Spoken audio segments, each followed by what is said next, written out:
Bonjour à tous et bienvenue pour ce nouvel épisode du Podcast. Aujourd'hui, émission très spéciale. Je suis toujours accompagné de Maxime, mon fidèle compagnon. Aujourd'hui, on est avec Emma Enjoy. C'est une interview exclusive qui va durer environ 1h30 et à la fin, il y aura une petite activité. Vous allez voir, ça va être super. Donc restez bien connectés. Abonnez-vous sur YouTube, mettez 5 étoiles sur Spotify. On remercie évidemment Boam Productions qui produit toute cette émission et que vous retrouverez sur l'ensemble de nos contenus.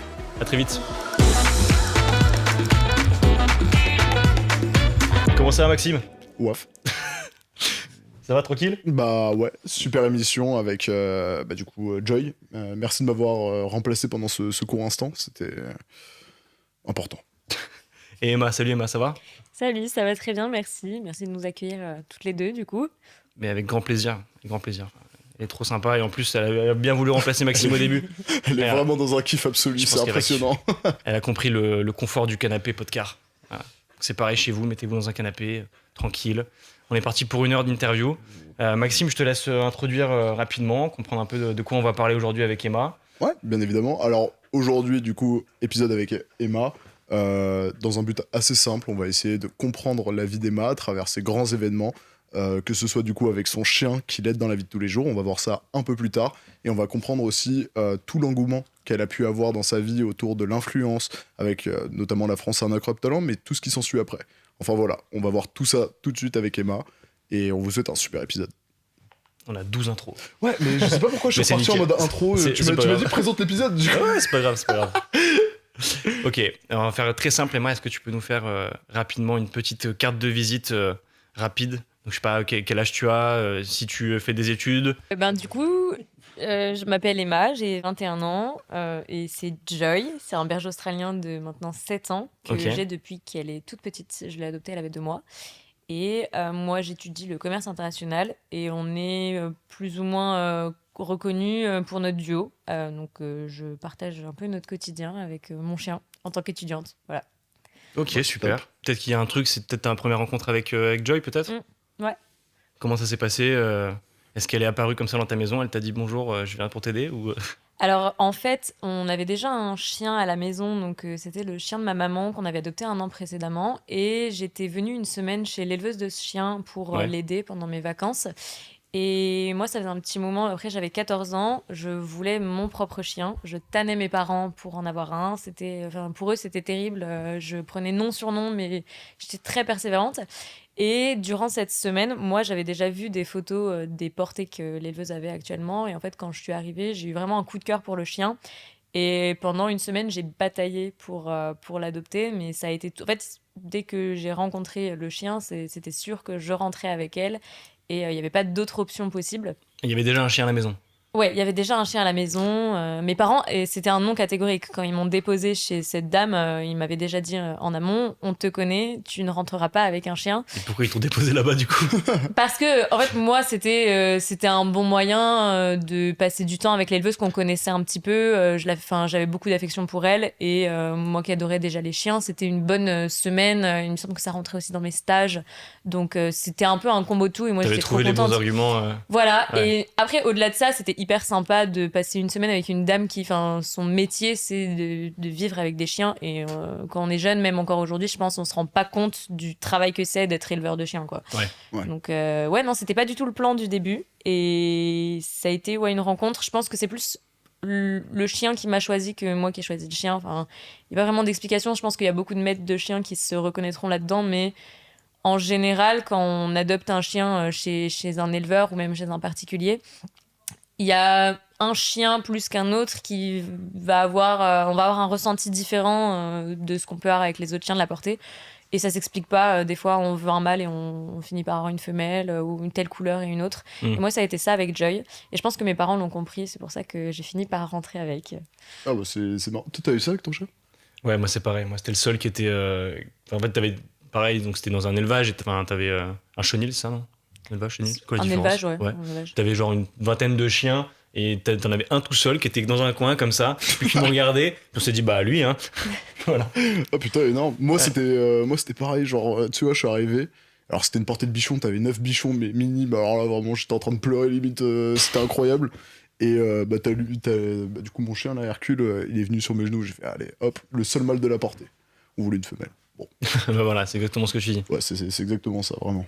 Donc en fait, ils ont vu tes parents, la connexion que t'as eu avec le chien, et ils se sont dit en fait, on peut pas lui dire non là. Non, même pas. Ils ont accepté sans avoir vu le chien. Vraiment, eux, ils l'avaient pas vu avant qu'on rentre, en fait. Ouais. Mais tous les jours, j'ai persévéré. Ça a été, je suis venue d'un dimanche à un dimanche. Et en fait, je crois que mon père a fini par dire oui le jeudi. Mais il y a eu plein de phénomènes qui faisaient que, à la base, ça devait vraiment pas être mon chien. Il y a des gens qui étaient venus la voir, ils avaient choisi ce chien, ils voulaient l'adopter. Et au final, ils ont pris sa sœur parce que Joy était restée entre mes genoux. Il y avait des mails qu'on n'avait pas ouverts, qu'on a ouverts le lendemain de ma validation sur le fait que je la ramenais, qui était pour la réserver. Enfin, il y a eu plein de choses qu'on fait que, pour moi, je crois pas particulièrement au destin, mais dans ce cas-là, précisément, c'était vraiment... c'était ce chien-là et pas un autre. Et mon père, il m'a un peu fait confiance, je pense, parce que je le lâchais tellement pas là-dessus. Ma mère, elle était déjà achetée, hein, elle avait déjà dit oui, mais la décision, c'était le papa. Ok. Et ouais, après, on est rentré avec elle et c'est tout de suite très bien passé. Donc, Ce qui les saoulait, c'était les deux chiens ou vraiment le fait de reprendre un petit chien, d'avoir les deux chiens en même temps. C'était quoi le... Adopter un chien, c'est quand même une responsabilité, même si t'en as déjà un à la maison. Et pour des parents, même si je suis d'accord avec le fait que c'est très important de faire grandir leurs enfants avec des animaux, etc. Il y a plein de bénéfices, mais c'est quand même une responsabilité. Et même si l'enfant dit... promis, je vais le sortir, promis, je vais m'en occuper. Ça reste quand même un enfant. Et même moi, j'avais 14 ans. Ils n'avaient aucune garantie. Moi, j'ai fait les mêmes promesses. Voilà. Et pourtant. Et c'est souvent les parents qui finissent par s'en occuper. Bah oui. Mais c'est normal. C'est normal. C'est ça. Mais donc, eux, ils étaient plutôt réticents là-dessus parce que c'est du boulot en plus, c'est des frais vétérinaires en plus. Et ils savent pas si je vais la récupérer. On peut assurer un chien. Moi, je le sais maintenant parce qu'il a eu beaucoup de problèmes. On peut assurer un chien. On peut assurer un chien. Chez le veto. Enfin, en mode, s'il a des galères, tu payes pas, genre. Mais du coup, une assurance, quoi. Une assurance classique, mais pour de chien. santé, pour chien. Je le savais pas, mais du coup, ça m'aurait coûté beaucoup moins cher. Elle a assuré Joy ou pas? Non, moi, la mienne, elle est pas assurée parce que je vais vraiment pas souvent chez le veto. Mais je connais plein de gens qui sont assurés. Ouais, ils ont leur assurance et ils font rembourser tous les frais veto. Mais après, tu peux plus faire assurer ton chien après 8 ans. Comme par hasard. Voilà, c'est logique. Ouais. Ils sont smart. Ouais. Et donc, Joy, il a une petite particularité quand même. Bon, déjà, au-delà que ce soit un chien hyper intelligent, une race hyper intelligente, mon chien est de la même race, c'est pour ça. Oui, mais je me permets de dire il est hyper intelligent. Il est un peu plus con. Non, mais il est sympa, il est super gentil. Non, ne le prends pas comme ça. Mais trop tard. Donc oui, il a quand même une petite particularité, c'est qu'elle t'accompagne partout, tout le temps, et elle sait prévenir des crises, du coup, c'est ça? En fait, c'est une chienne je l'ai pas du tout adoptée pour pouvoir m'aider médicalement à la base. Donc c'était vraiment un coup de cœur, mais les conséquences, vraiment, ça a été la surprise. C'était une chienne, dès que je l'ai eue, qui était très empathique. Et moi, j'avais des soucis de santé à l'époque, donc ça a vraiment coïncidé avec l'adoption. J'ai commencé à avoir des crises convulsives à la période du collège. Donc, suite à c'était un traumatisme, on a eu des problèmes familiaux. Et je savais pas du tout, j'avais aucune connaissance sur le fait que des chiens pouvaient aider. Moi, je connaissais seulement les chiens guides d'aveugles et j'avais jamais entendu parler d'un autre type de chien d'assistance. Alors, moi qui suis un petit biologiste, petit, très petit. Tout petit comme ça. Tout petit. Ton chien, du coup, c'est par rapport à l'odeur, j'imagine. C'est ça. En fait, il y a un changement d'odeur corporelle qui vient, souvent c'est hormonal. Que nous, on va pas sentir la différence. Alors, on va pas la sentir même, sur le côté olfactif, mais aussi sur le côté émotionnel. Moi, j'avais pas de symptômes qui faisaient que je pouvais savoir. Par exemple, il y a des personnes, ils vont avoir un goût un peu de fer dans la bouche, ou ils vont voir tout noir avant. Il y a parfois des symptômes, et moi, c'était pas le cas. Et elle, en fait, elle sent le changement qu'il va y avoir par rapport à mon odeur habituelle. Ouais. Et c'est ça qui fait qu'elle va pouvoir m'alerter. C'est pas, elle a pas un don. C'est vraiment, il y a beaucoup de chiens qui peuvent l'apprendre. Et donc en fait, t'as réussi à lier le fait que ce changement-là, pour elle, c'était pas normal et qu'elle devait t'alerter, du coup. C'est ça. En fait, c'est comme on apprendrait à un chien à s'asseoir, c'est un ordre. C'est-à-dire que on lui a associé l'odeur du changement à telle action. Donc telle action, c'est par exemple, moi dans mon cas, c'est me tirer par la manche ou par la manche du pantalon, par un vêtement. Mais pour un autre chien, ça va être par exemple toucher sur un bouton ou pousser la main. Il y a plein d'actions différentes. C'est juste comment on associe à la formation du chien. C'est le même process. Ok. Ouais, mais du coup, c'est par le changement d'odeur, mais enfin, il peut, je sais pas, je me mets à la place d'un chien, ça m'arrive souvent. L'odeur change, alors ça peut le perturber, mais au point où, est-ce que c'est vraiment quelque chose où il sent un danger, ou alors c'est un processus tout simplement en mode il sent qu'il y a un truc différent, du coup il se dit je reconnais plus ma maîtresse, enfin il y a un problème quoi. On n'a pas trop la réponse là-dessus. Je sais que beaucoup de scientifiques font des études, etc., sur le rapport entre le chien et l'odeur corporelle qu'on a, mais je pense pas que ce soit le côté danger. C'est plus la conséquence, elle l'a associée à ça. C'est-à-dire qu'elle a associé cette odeur au fait que moi, je sois pas dans un état normal, le fait de voir son maître inconscient. Je pense qu'elle a plus associé ce qui va se passer après, et c'est là qu'elle voit le sentiment de danger. Sinon, c'est pas dans le changement d'odeur qu'elle doit le sentir. Mais ça n'empêche que, même par exemple, quand je suis en période d'examen et que je suis stressée, elle le sent, et je suis pas sûre qu'elle voit ça comme un danger, mais elle sait que c'est pas normal, et elle a un comportement qui est différent de celui qu'elle a d'habitude. Et ça a rien à voir avec sa formation, c'est juste comme elle a un instinct. C'est juste le lien que vous avez créé. C'est ça, ouais. C'est dingue. C'est complètement dingue. Mais et donc j'imagine que ça a un effet... Comme elle agit sur toi, donc hors de la prévention des crises, est-ce que tu sens que toi, ça t'aide émotionnellement de l'avoir à tes côtés, qu'elle sente des choses Ah ouais, ça m'aide beaucoup. Par exemple, encore aujourd'hui, du coup, je l'emmène partout parce que le fait que ce soit une chienne de travail, donc chienne d'assistance, ça m'a permis de pouvoir l'emmener avec moi partout. Je l'emmène avec moi depuis que je suis en première au lycée. Donc j'ai fait les photos de classe avec elle, je l'ai emmenée à la fac, on l'a emmenée en week-end d'intégration étudiant. Putain. Donc j'ai vraiment fait des trucs de dingue avec elle. Mais aujourd'hui, en soi, moi, j'ai plus de crise par rapport à la fréquence que j'avais avant, surtout au lycée. Donc j'ai plus forcément ce besoin de l'avoir avec moi. Elle a plus, elle m'alerte pas quoi, parce que c'est pas parce qu'elle sait plus le faire, c'est juste que moi. Je suis dans une situation stable, mais je l'emmène toujours avec moi au boulot, à la fac. Et c'est devenu une habitude, et je pense, comme les gens en tout cas autour de moi me disent, c'est qu'il y a un peu le côté soutien émotionnel qu'on a. On s'y est quand même habitué, même le rapport que le chien va avoir avec les autres, l'entourage dans une classe, dans une école, même au sein d'un bureau. Et c'est un peu tout l'ensemble de la présence du chien qui fait que c'est important, au-delà de l'aide médicale, je veux dire. Mais du coup, pourquoi est-ce que tu continues, pardon, je t'ai coupé. Je te laisserai la question d'après. Oui, okay, ça va. C'est gentil. Pourquoi est-ce que tu continues du coup à l'emmener avec toi partout ? C'est par prévention ou c'est juste vraiment par habitude ? C'est 100% habitude ou officiellement, c'est par prévention. C'est parce que sa formation, de toute façon, elle est en fait une fois qu'elle est terminée, c'est pas quelque chose que le chien perd. D'accord. Et en plus, elle continue à travailler tout son côté instinctif au quotidien.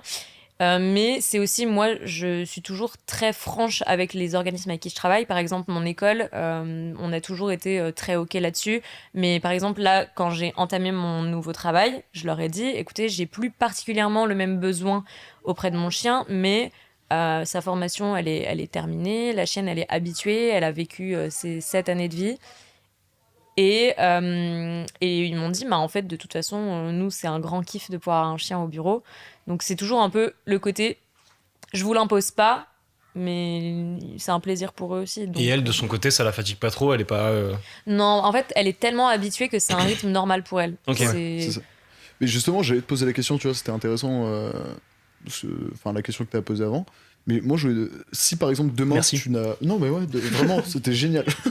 Si demain, t'as plus de Joy, est-ce que ça pourrait par exemple augmenter justement tes crises ? Est-ce que le fait de ne plus l'avoir à tes côtés, tu vois, c'est parce que du coup, tu sais que t'as cette sécurité à côté de toi qui va te prévenir au cas où. Est-ce que ça peut être une source d'angoisse et donc une source du coup de retomber dans d'avoir plus souvent ces crises ? J'ai pas vraiment la réponse là-dessus parce que je peux pas savoir et même un médecin pourrait pas me le dire, mais comme moi la cause de mes crises c'était un facteur psychologique principalement, ça pourrait revenir, en fait c'est plus le côté est-ce que vraiment ça me ferait un choc traumatique ou pas, je me le souhaite pas, je pense pas, mais je pense pas que ce soit la présence du chien qui fait que je suis stabilisée en fait. Donc bon après, ça fait de la peine à tout le monde, je veux dire, mais je suis plutôt optimiste sur le fait que ça aurait pas d'impact sur ma santé. Donc en fait, elle t'a guéri en fait. Non, je pense vraiment. Alors ça, pour le coup, c'est hyper important, c'est que la présence d'un chien d'assistance, mais que ce soit pour mon cas à moi ou même pour les personnes diabétiques, pour les personnes autistes, il faut toujours garder en tête que le chien.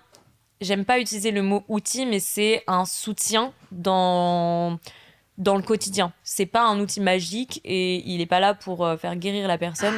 Et c'est pour ça que c'est difficile aussi parce que aux États-Unis, par exemple, il y a beaucoup de soutien émotionnel pour les gens qui font des dépressions ou qui ont des troubles psychotiques. Et en fait, les chiens sont là. Alors, ils n'ont pas vraiment de formation, mais ils ont les mêmes droits que nous avec les chiens d'assistance en France. Okay. Mais comme soutien, juste le fait d'être là, ça apaise les gens. Mais ça a un peu l'effet contraire pour certaines personnes parce qu'ils deviennent, en fait, au lieu d'être dépendants d'un médicament, ils finissent par être dépendants du chien et on se retrouve à avoir des gens qui peuvent pas sortir seuls sans leur chien. Ouais, c'est ça. Ouais. Et là, la perte de l'animal est encore plus dure du coup. Je me permets juste de revenir un peu sur cette période collège, lycée, là où tu disais que tes crises étaient les plus fréquentes et où tu as commencé à avoir Joy à tes côtés. En fait, je voulais savoir si du coup ces crises qui étaient plus fréquentes à l'époque, en fait, est-ce que tu étais bien entouré, est-ce que tu étais bien protégé au-delà de Joy qui t'accompagnait, est-ce que en fait, juste le système en France protège suffisamment d'après toi? Alors ça dépend du coup de la période. Je dirais qu'au collège et lycée c'était pas le cas. Encore plus au collège qu'au lycée. J'ai eu moi personnellement de la chance sur le lycée où ils étaient vraiment très ouverts et vraiment là pour nous. Mais le collège c'était beaucoup plus compliqué que ça. Surtout quand on sait pas vraiment ce qu'on a. Moi à ce moment-là le collège en fait c'est vraiment le moment où j'ai commencé à avoir des soucis de santé. C'était principalement au collège, puisque je commençais tôt, je rentrais tard, j'avais personne à la maison, donc mes parents étaient même pas témoins de quoi que ce soit, et on n'a pas du tout été accompagnés au collège. Et après, en études supérieures, ça allait beaucoup mieux, parce qu'il y a ce côté mise en avant, c'est un peu une stratégie indirectement marketing, parce que ils mettent en avant leur inclusion, quoi. C'est une bonne image pour l'école d'accepter ce genre de choses, et après, de toute façon, normalement, les chiens d'assistance sont protégés par la loi. Donc même au collège, mais même j'ai envie de dire à l'école primaire, un enfant, je sais pas, par exemple un petit garçon autiste qui a un chien d'assistance, et même en formation, même si le chien il a pas encore terminé, normalement ils sont obligés d'autoriser leur accès. Et toi il se passait quoi? Ils refusaient que Joy vienne ou juste ils t'encadraient pas, ils t'accompagnaient pas? Non, alors moi j'avais Joy, je crois que je l'ai eu, j'étais en 5e. Non, j'étais sûrement en 4e, mais bon, en fait, ça a plus coïncidé avec le lycée, la période où Joy était vraiment apte à pouvoir venir toute une journée, parce que c'est quand même intense pour eux. Donc, il n'y a pas eu cette question qui s'est posée, en tout cas au collège, mais c'était plus sur l'accompagnement médical où... après, je pense qu'il y a un peu le côté système. Les infirmières scolaires sont peut-être pas aussi... ils ont peut-être pas les formations nécessaires, ou je sais pas, mais il n'y a pas vraiment cet accompagnement. On n'est pas forcément entendu. Ils ont peut-être pas le temps de nous écouter. Et puis, il y a tellement d'enfants aussi qui jouent là-dessus, sur le fait, il y a un contrôle, je vais avoir mal au ventre. Le problème, c'est que quand un gamin a vraiment un problème, l'infirmière est pas toujours là pour entendre le souci, et il y a aussi la fiabilité de... Il va plus chercher à savoir si tu la trompes voilà, que de régler le problème. C'est le problème. Et bon, après je fais une généralité, mais pour le coup, pour avoir eu énormément de témoignages dans mon parcours d'autres familles, des enfants, mais même des parents, c'est beaucoup le cas au collège. Donc, du coup, ça t'est arrivé des crises au collège, genre directement dans la cour, etc. Parce que justement, moi je me dis, si tu fais une crise, j'imagine qu'il y a eu des enseignants ou alors même des pions qui étaient là pour... venir t'aider, te porter de secours à ce moment-là. Donc l'infirmière doit avoir écho de ce problème. Et elle se dit, moyen, j'y crois, mais le contrôle, tu vas le passer. Donc c'est quand même un peu spécial, même pour les autres élèves, tu vois. Personnellement, du coup, mon expérience au collège, c'était vraiment pas ça au niveau des crises. Moi, je me souvenais pas de ce qui se passait. Donc, en fait, tout dépendait du témoignage des autres élèves. Et on était surtout sur une période où il y avait beaucoup de malaise. Je pense que il me semble que c'était en été, il faisait chaud. Et c'est vrai que beaucoup de gens tombaient dans les pommes. Et du coup, je pense que ça n'a pas dû aider mon cas, dans le sens où peut-être que l'infirmière en avait marre de devoir gérer ça toute la journée. Et en fait, à la fin, ils interdisaient les surveillants d'intervenir. Donc, ça m'est arrivé, on m'a dit qu'une fois, j'ai dû tomber contre un radiateur. Et, personne n'a bougé le pied. Et les surveillants leur ont dit de me laisser là. Non. Ouais. Après, moi, je peux pas témoigner de moi-même. Je me souviens pas, mais les autres élèves auraient dit ça. Donc, parce que du coup, elle pensait que c'était vraiment juste des sortes de malaise, en fait, finalement, un petit malaise vagal que t'avais souvent, quoi. Ouais, mais en fait, je pense que... elle, en tout cas, pour elle, c'était des malaises, c'était de simples malaises. En plus, comme on avait une situation familiale qui était compliquée, je pense que, étant au courant, elle devait se dire que c'était peut-être juste du stress, et c'était en partie ça, hein. Mais... même si c'est un malaise vagal, je pars du principe que le personnel médical est censé être là pour, dans le doute, et même si c'est un élève qui veut fuir un contrôle, il y a le doute quand même. Et c'est de la non-assistance à personne en danger dans tous les cas. Donc, bien évidemment, tu tombes contre un radiateur, tu peux t'ouvrir le crâne. Enfin, je sais pas, bon, si tu t'ouvres le crâne quand même, c'est un peu voyant, mais de manière générale, tu dois porter assistance à personne en danger, quoi.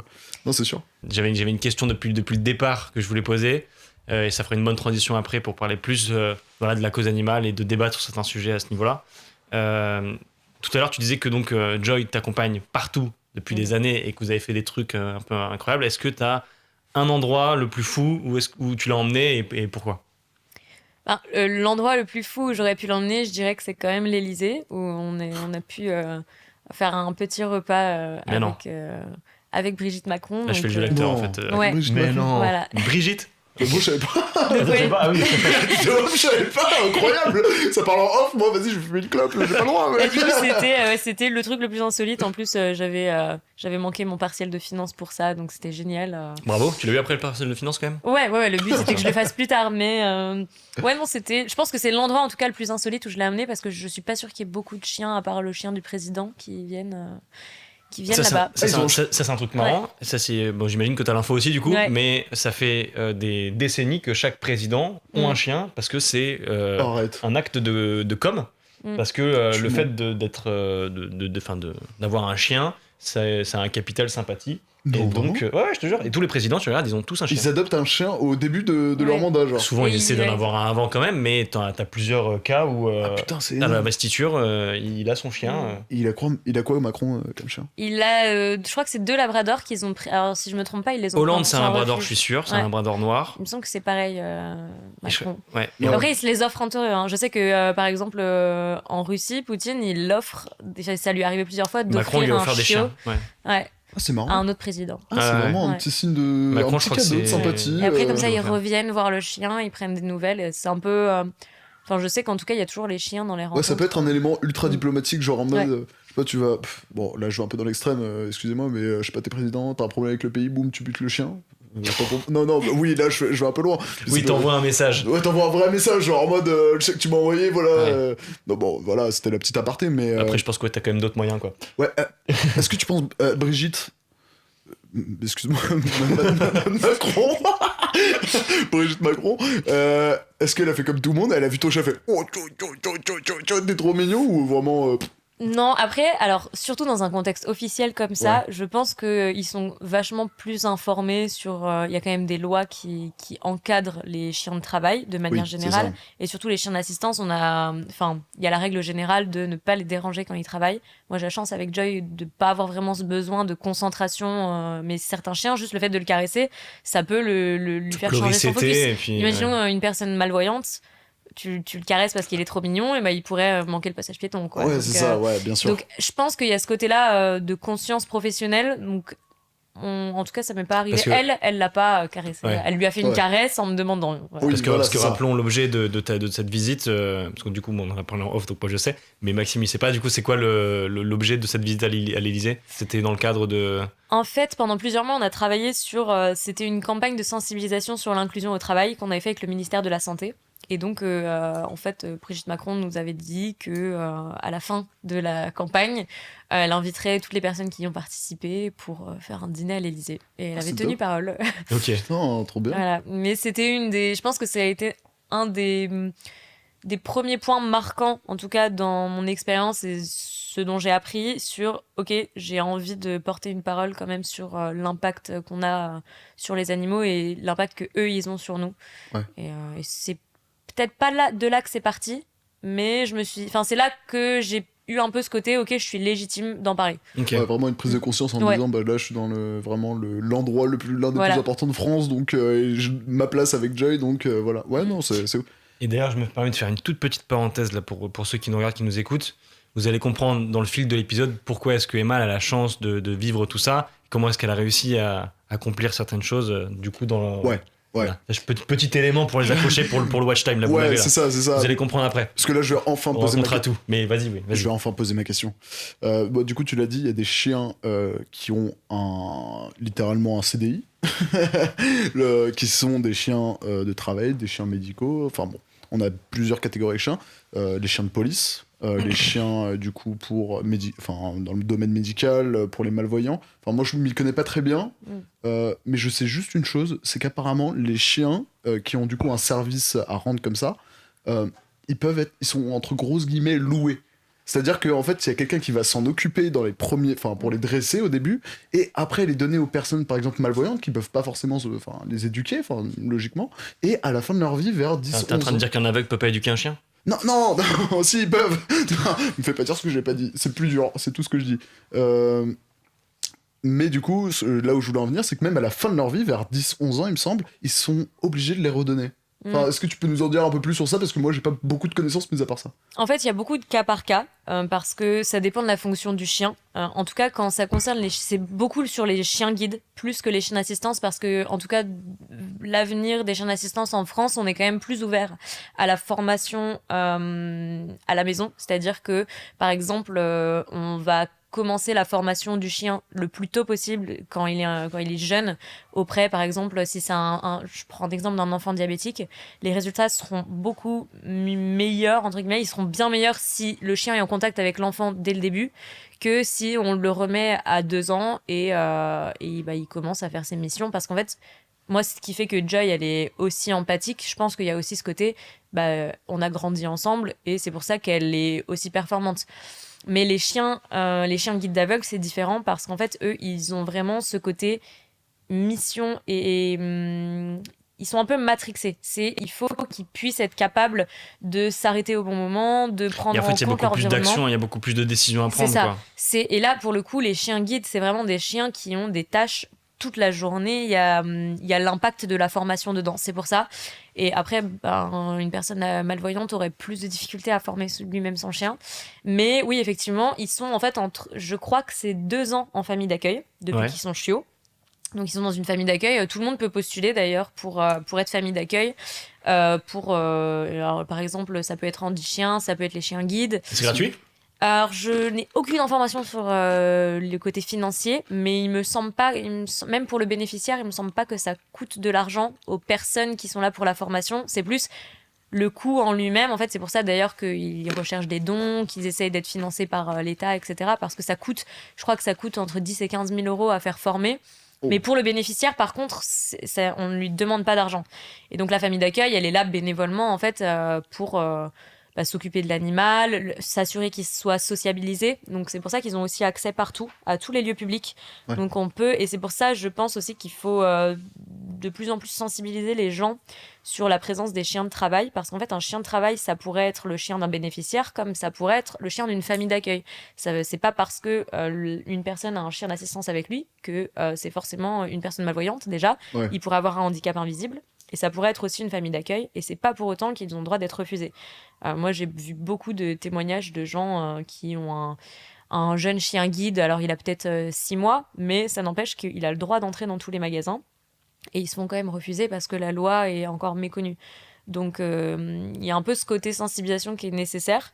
Mais effectivement, par contre, il y a plusieurs stages, en fait, de la vie d'un chien de travail. Il y a la famille d'accueil, la vie avec le bénéficiaire. Et une fois qu'il est considéré plus apte à performer, entre guillemets, son travail, il retourne en famille d'accueil. Alors, il y a certains bénéficiaires, par contre, qui gardent leur chien après. D'accord. Ouais, c'est ça. Ils prennent la place de la famille d'accueil. Mais encore une fois, c'est en fonction du besoin de la personne. Les personnes malvoyantes, ça doit être plus difficile, je pense. Ouais, c'est ça. Et parce qu'ils ont besoin, quoi qu'il arrive, en fait, d'avoir un chien qui sait... C'était déjà arrivé, toi, de te faire refuser dans un magasin Oui, alors, moi, maintenant, comme j'ai plus besoin là, je l'emmène pas. En fait, je considère que même en termes de légitimité, je l'emmène pas forcément. Le moins je peux l'emmener dans les lieux publics, le mieux c'est. Et même pour eux, c'est pas agréable plus que ça pour un chien. Mais c'est vrai que les gens sont pas du tout sensibilisés. Et même si ils finissent par nous laisser rentrer, moi, souvent, il y a eu Madame, les chiens, c'est interdit. Et après, je dis, non, mais vous voyez bien, c'est un chien d'assistance, il y a son dossard. Ah oui, pardon. Alors, ça, c'est quand ça se passe bien, mais des fois, on en est à devoir faire venir le manager du magasin, quoi. Moi, ça m'est déjà arrivé de dire, écoutez, vous avez pas de chance, mais il y a la police juste à côté. est-ce que je dois les faire venir ou ah non attendez je vais chercher le manager et là la manager s'excuse mais en fait c'est aussi parce que la sécurité des magasins c'est souvent des gens qui ont une grosse pression on le sait pas forcément mais ils ont une grosse pression de garder leur travail c'est des emplois en plus très remplaçables et donc eux en fait ils refusent automatiquement on leur a dit les chiens c'est interdit. L'info ils la prennent et puis voilà. Et malheureusement l'évolution se fait sous pression. Par exemple les Monoprix maintenant on va dans n'importe quel Monoprix il y a une affiche interdit aux chiens sauf chien d'assistance. Cette affiche elle n'existait pas avant qu'il y ait eu un dépôt de plainte et il y avait eu un scandale sur les réseaux sociaux. Ça me dit un truc. C'était un mec malvoyant qui s'est fait mais c'est même pas qu'il s'est fait refuser l'entrée c'est qu'il s'est fait jeter je crois qu'un mec de la sécurité est venu le chercher dans le magasin et il l'a pris par le bras d'une violence de dingue et ouais ça s'est passé à la télévision et là ils se sont dit ok on va peut-être essayer de respecter la loi mais la loi était déjà en place. Ouais c'est ça mais parce que aussi d'une certaine manière bon je vais pas m'étaler sur les agents de sécu je pense mais je pense qu'ils ont en fait c'est généralement des compagnies externes ils externalisent bien sûr et du coup ils ont pas forcément connaissance de toutes les lois etc et je pense que c'est pas pour moi ils devraient justement s'ils envoient des cohortes de mecs ils devraient mais je pense que dans ce genre d'agence c'est de l'intérêt mais aussi je pense aussi il y en a certaines c'est de l'intérêt les mecs sont formés hein. Oui, c'est vrai normalement ils sont censés connaître la loi c'est pas pour prendre leur défense je dis juste que il y en a certaines où ils doivent être plus négligentes que l'autre tu vois ça doit être quand même mais pour moi c'est aux clients donc enfin au supermarché etc de mettre la pression à leur bien sûr à leurs prestataires et de leur dire voilà après c'est une faute hein s'ils refusent fallait qu'ils connaissent entre guillemets mais après faut qu'on leur donne les outils aussi pour connaître c'est juste ça ouais mais de toute façon on jette pas la pierre on les aime bien on les aime bien aux mecs de la sécu je transite un peu vers l'aspect plus relation avec le chien et tout ce qui entoure en fait avoir un chien à 14 ans. Donc la première fois que tu l'as eu, tu avais 14 ans. Ouais. Et c'était full gestion, c'est toi qui t'occupais de tout. Aujourd'hui, là, donc tu t'occupes à 100% d'elle. Moi, j'ai un chien aussi, du coup. Même âge, même race en plus, tu vois. Mais, et quand même un peu plus vieux quand même. Mais donc j'avais, comme on le disait au début, le même argument avec mon père en disant de toute façon, c'est moi qui vais m'en occuper, il n'y a pas de problème, etc. La réalité, elle est tout autre parce que c'est une vraie responsabilité. Est-ce que tu as peut-être un message à faire passer autour de la responsabilité d'avoir un chien en plus quand on est jeune déjà voilà, comment est-ce que toi tu as réussi à dealer avec ça et est-ce que tu as un message à faire passer autour de ça? Bah justement, c'est un sujet qui est vachement actuel parce que je sais que sur les réseaux sociaux, il y a beaucoup de gens, alors malheureusement pour eux, c'est des gens qui sont déjà exposés sur les réseaux sociaux, qui partagent leur adoption, c'est souvent des jeunes, donc ils se décident à adopter un chien parce que c'est vrai que honnêtement, c'est super sympa d'avoir un chien. Enfin, surtout quand on est étudiant. Moi, je me sens jamais seule chez moi. Et il y a pas mal d'abandon parce que donc là, le phénomène tendance, c'était d'utiliser le mot puppy blues ou quelque chose comme ça. C'est en fait, c'est une fois qu'il a grandi. Ouais, c'est la tendance. En fait, c'est en gros, disons que c'est une bonne excuse que certaines personnes prennent pour abandonner leur animal parce que en fait, il me semble que c'est le mois qui suit l'adoption d'un chiot. Ouais. Et ça, je pense que honnêtement, c'est légitime de se sentir parfois mal du fait d'adopter un chiot, parce que c'est là qu'on se rend compte. Des fois, une fois qu'il est là, tu te dis ah ouais quand même, est-ce que je vais réussir à gérer ? Enfin, il y a plein de questions qui se posent. Et en vrai, c'est quand même une responsabilité. Enfin, il y a beaucoup de choses à penser dans le quotidien une fois que tu as un chien. Tu pars en vacances, c'est pas que c'est impossible, hein. C'est juste, il faut penser à ce que tu vas faire pour partir en vacances, il faut penser à comment ça va se passer dans ton quotidien quand tu vas au boulot ou même quand tu vas à la fac. Et ça, les gens, ils pensent pas forcément. Et une fois qu'ils ont le chien, ils s'en rendent compte. Et c'est là que c'est trop tard. En fait, pour moi, il y a vraiment une nouvelle réalité qui arrive, c'est tu dois changer, pour moi, tout ton quotidien et l'adapter. Donc c'est vrai que les gens sont pas sensibilisés à ça. Est-ce que il n'y a pas un sujet autour de, tu vois, avoir, comment dire, pas une formation, mais une espèce de trigger warning à l'achat d'un chien, tu vois, ou au recueil d'un chien. Alors je sais que c'est un sujet qui est toujours d'actualité aussi, plus dans les parlements. Je sais qu'ils font souvent des propositions de loi sur l'encadrement des adoptions des animaux. Est-ce qu'ils ne feraient pas une espèce de certification ou une formation obligatoire ? Après, honnêtement, moi je ne suis pas sûre que ce soit ça qui change la chose, parce qu'en fait, ce serait des formations d'une journée. On ne peut jamais vraiment savoir si la personne, elle est vraiment honnête et si elle se rend vraiment compte une formation d'une journée. Mais après, c'est toujours un plus. Les gens sont sensibilisés. Mais moi, je pense plus qu'il y a ce côté... les gens voient le problème dans les mauvais points dans l'adoption d'un chien. Le problème, c'est pas de remodifier son quotidien, ça va être plein de choses à gérer. Honnêtement, moi, mon quotidien, il n'a pas plus changé que ça avec un chien. C'est juste, il faut le réadapter. Et en fait, il faut penser plus aux responsabilités. Par exemple, est-ce que je vais être capable d'assumer financièrement? Est-ce que je vais être capable d'assumer en termes de temps? Et les gens, ils vont plus penser, eux, à ouais, mais je ferai ça une fois que j'aurai une maison, une fois que j'aurai un jardin. Ou alors... Enfin, en fait, on pense plus au temps passé et au côté amusant, physique, une fois qu'on a un chien, plutôt que aux responsabilités primaires qui sont quand même financières et le temps. Ouais, bien sûr. Et moi, je pense qu'à partir du moment où on a les moyens de s'occuper de son chien, de bien le nourrir, de le soigner, parce que ça, c'est super important, la seule contrainte qu'on peut avoir, bah voilà, ça va être le travail. Et ça, encore une fois, il y a de plus en plus d'opportunités qui se font. Enfin, il y a encore une semaine, je crois qu'au JT, il passait un reportage sur les chiens au bureau. Ouais. Donc, c'est pas parce que moi, j'ai un chien de travail que je dis ça. Souvent, mais les gens autour de moi me disent ouais, moi, j'aimerais trop avoir un chien, mais toi, tu peux parce que tu l'emmènes partout et que tu te poses pas la question, mais moi, je pourrais pas. Et en fait, c'est vrai que quand tu fais tes études, c'est compliqué, mais moi, j'ai plusieurs exemples de personnes qui ont réussi à faire rentrer le chien je crois que c'est dans leur résidence universitaire. Ouais. Alors, ils ont dû négocier avec le gardien ou quelque chose comme ça. Mais après, il faut être persévérant à un moment, ou alors bien sûr. faut avoir le culot de demander. Ouais. C'est ça aussi. Voilà. Mais dans les grandes entreprises, moi, je vois pas. Je prends l'exemple de ma famille, mais je vois pas mon père emmener mon chien dans son bureau, ou tu vois, parce qu'il a pas de raison valable de le faire, sauf le bonheur du chien, quoi. Alors, moi, j'ai une petite anecdote. Là, je vais faire ça assez court. Mais alors, s'il te plaît, mais en parlant de chiens de bureau, là où je travaille, moi, là où je travaille, c'est un endroit, mais ils ont des bureaux plus loin. Et dans ces bureaux-là, donc il y a le PDG, DG, enfin tu vois, toutes les grosses têtes. Et t'as l'un des fils du PDG qui était venu ramener son chien, qui avait son chien, et il avait l'habitude, tu vois, de circuler entre les comptables, etc. Et tout se passait bien. C'est un gros chien, je sais plus quelle race, mais un chien quand même assez costaud, avec une mâchoire proéminente, tu vois. Il a tué la secrétaire. Non, mais tu vois, une mâchoire à la Henry Cavill, tu vois. Ouais, ok, genre, la mâchoire, quoi. The mâchoire, ouais. Et t'as l'un de ses frères qui arrive, et lui se réinstalle à Paris, etc. Et lui a foutu son chat dans les bureaux. Son chat dans les bureaux. Voilà. Et bah... Patatras. Patatras. Il a mangé le chat. Il a bouffé le chat dans le bureau. Et en fait, je t'explique, t'as 4 comptables qui ont vu la scène, ils ont dû péter un câble, gros. Mais le chat était très gentil, mais il a tué le chat, et tous les employés l'ont vu, et bah là, du coup, ça a posé petit problème. Parce que et on sait pas ce qui s'est passé. Personne ne sait, personne n'a vu la scène, mais en plus, ce chien est un chien, tu vois, complètement gentil, comme lui, tu vois. Peut-être pas comme lui non plus, tu le mets lui avec une grosse mâchoire, quoi. Mais voilà, tu vois, et il a bouffé le chat. Ouais. C'était ça l'anecdote. Non, mais je pense qu'il y a quand même un cadre à avoir. Oui, voilà. Les entreprises, bien sûr, les bien entreprises de base ont, je dirais pas une réticence, mais ils sont pas. En fait, c'est pas familier pour eux. Ils ont pas l'habitude de ça. Donc c'est pour ça qu'on voit pas ça beaucoup. Oui, mais il y a de plus en plus d'entreprises qui le font. Et par exemple, aux États-Unis, alors je sais pas si c'est les bureaux des États-Unis à Microsoft, mais les gens viennent avec leurs chiens. Et il y a plein de grosses boîtes qui le font. C'est juste que c'est pas encore très répandu en France. Mais pour moi, c'est une question de cadre, c'est une question d'accompagnement.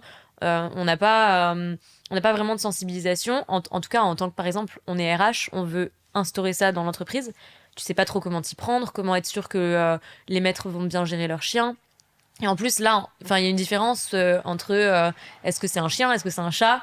Il y a plein de critères à prendre en compte, mais pour moi, c'est pas impossible. Et au contraire, ça a tellement de bénéfices. Moi, je vois, j'emmène Joy au bureau. Donc, ça fait 1 an que je suis dans un nouveau bureau et ils n'avaient jamais eu de chien dans les bureaux actuels. Et à chaque fois, les gens attendent qu'elle soit là. Elle est détachée dans les bureaux. Elle fait le tour de tous les bureaux pour dire bonjour. Les gens sont trop contents. Même les gens qui n'aiment pas particulièrement les chiens, ils font leur vie. Et tout le temps, on vient me voir, on me disait tu penses que je peux peut-être voir avec les RH? Est-ce que moi, j'aimerais trop emmener mon chien? Ou justement, moi, j'adopterais un chien si je pouvais l'emmener au travail. Et je pense qu'il y a plein de choses comme ça à voir, mais j'ai rencontré tellement de bureaux, d'entreprises qui font de plus en plus ça, et ça marche. C'est juste qu'il y a ce contexte de... C'est un peu l'inconnu, comment on fait? Il faut cadrer, tu vois, c'est un peu bête, mais bah voilà, t'es en entreprise, t'as le chien qui vient pisser sur ta chaise, tu vois, tu peux avoir quand même certains inconvénients, mais c'est vrai que d'une certaine manière, tu vois, genre, un chien, juste, tu vois, par rapport à un petit côté psychologique, voir un chien le matin, tu vois, il est 8h, t'es un peu blasé, tu fais un truc comme ça, là, avec la langue qui pend. Ouais, bah, c'est le happiness manager. Ouais, quoi. c'est ça, c'est le happiness manager. Et je trouve que, ouais, tu vois, dans ces démarches, c'est assez cool et il faudrait plus le démocratiser, mais que ce soit quand même bien encadré. Parce que il y a quand même des personnes qui peuvent avoir, tu vois, une peur des chiens. Et là, ça peut poser problème. Genre, je sais pas comment une entreprise pourrait gérer, genre, un mec qui est complètement phobique des chiens et dont il y a 4 personnes qui ont envie de ramener leur chien. Je sais pas comment un RH peut gérer ça, par exemple. Non, mais J'attendais pas forcément de je pense qu'il y a un débat, quoi. Il y a un truc, il y a un super débat à faire. faut qu'on trouve des mecs pour et contre. Ouais. Parce qu'on a un peu pas d'avis, quoi. Mais ok, il y a tout un sujet dessus, en vrai. Et même de la place du chien, de manière générale, dans notre société qui évolue énormément. Mais je pense que ça, c'est tout un autre sujet de savoir où est-ce qu'on va. Et si justement on commence à ouvrir les bureaux aux chiens, est-ce que demain chaque famille aura son chien? Est-ce que ça va devenir une tradition, tu vois? Est-ce que ça va être limite une obligation à avoir un animal de compagnie? Je sais pas où tout ça va en fait, tu vois. Pour moi, c'est juste du petit pas par petit pas, et c'est ce que j'aimerais continuer à faire. Enfin, il y a tellement de choses, tellement de secteurs à toucher en termes de relations homme-chien. Bon, l'année dernière, on travaillait sur les EHPAD avec les animaux.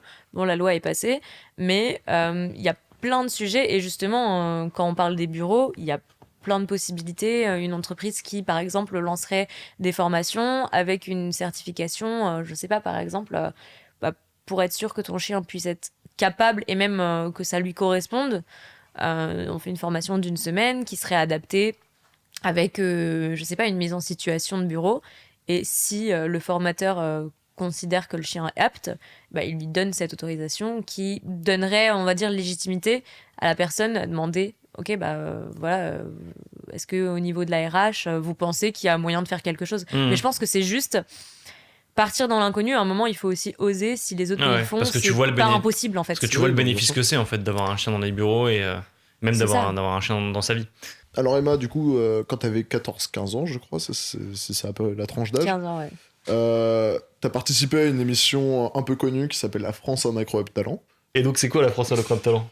Donc pour les jeunes qui nous regardent. Non, mais ça existe encore. Ça existe oui, encore. Ça existe bien sûr, encore, ça existe. Tout le monde connaît la France. Ce soir même, je crois. Ou c'était hier ou un truc comme ça. Mais non. Ah ouais? Putain. Bah voilà, mais ça existe encore. Tout le monde connaît la France en incroyable talent. Pour moi, je regarde plus. Donc, on va pas répéter ce que c'est que la France. Bon, bref. Emma, t'as participé à la France a un incroyable talent. C'était quand? C'était en 2018. Ok, ouais. 2018. T'avais du coup 15 ans. Ouais, c'est ça. Moi, j'ai une première question. Peut-être que je te l'ôte de la bouche. Mais bah, tu me coupes en fait. Ouais. On mon podcast. Vas-y. Non, mais c'est bon, j'arrête. Ok, c'est bon? Oui, mais. Pourquoi est-ce que. Enfin, comment tu t'es retrouvé à la France en incroyable talent et pourquoi en fait t'as décidé de le faire? Surtout ça en fait, c'est pourquoi t'as décidé de le faire. Je me rappelle plus vraiment de comment ça s'est passé. Je sais que on avait une personne qui était en contact avec les staffs qui recrutent, qui m'avait demandé de lui envoyer une vidéo. En parallèle, il y a eu un des recruteurs qui a vu ma vidéo, je l'ai dû la poster sur YouTube, un truc comme ça, une vidéo de mon chien, juste voilà. Et en fait, il y a tout un process de casting. Moi, je ne m'étais pas plus pris la tête que ça. Enfin, je me suis dit, bon, après, à 15 ans, on te dit, tu veux passer à la télé. Honnêtement, c'est un kiff. Ouais. Bien évidemment. Mais il y a énormément d'étapes avant. Donc, je me suis dit, d'ici là, peut-être que de toute façon, on m'aura recalé avant. Donc, j'ai passé les castings. C'était vraiment du fait maison. On avait filmé avec mon téléphone. Je crois que c'était sur un parking. C'est ma grand-mère qui m'a filmé. On a pu faire qu'un essai parce que Joy avait trop chaud. Enfin bon, bref, pour moi, c'était foutu. Et en fait, on s'est retrouvés à tourner. Et à chaque fois, je me disais, on verra s'il y a une étape après, etc. Mais c'était pas, j'étais pas dans la recherche. Moi, j'avais jamais regardé Incroyable Talent avant. Je savais ce que c'était.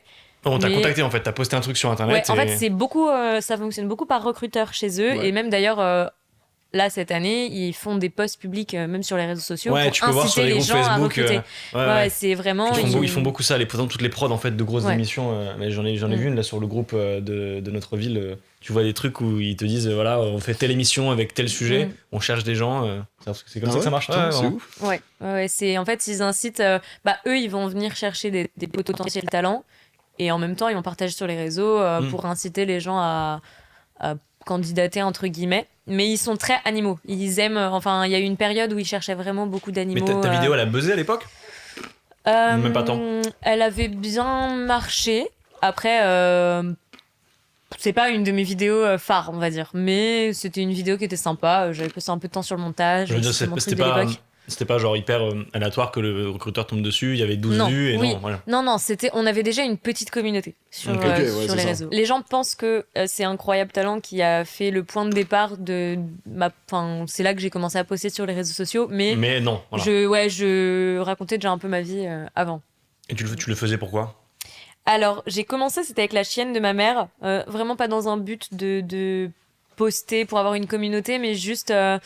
j'avais pas trop d'amis au collège et c'était le bon moyen de rencontrer d'autres gens qui avaient des animaux dans ma petite ville, et c'est parti de là vraiment.